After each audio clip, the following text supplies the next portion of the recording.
Welcome to Chillin' 101. We hope this video helps.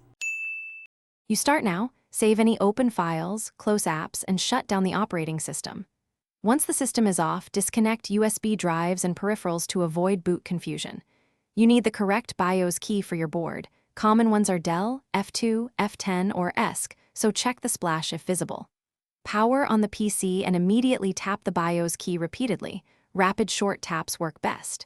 If you miss it, shut down and try again. Do not hold the key down.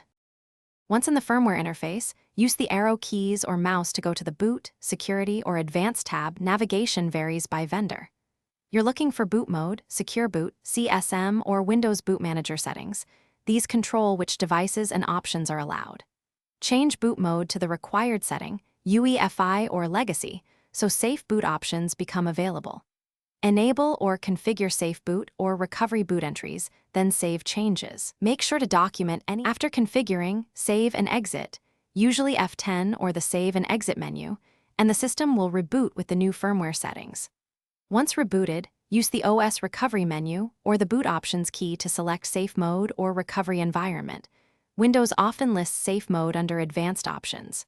If the PC fails to boot, power off and reset BIOS to defaults using the jumper or battery, or restore your recorded settings.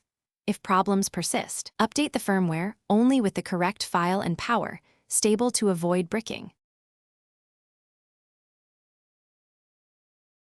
Thanks for watching. Consider subscribing if we helped you.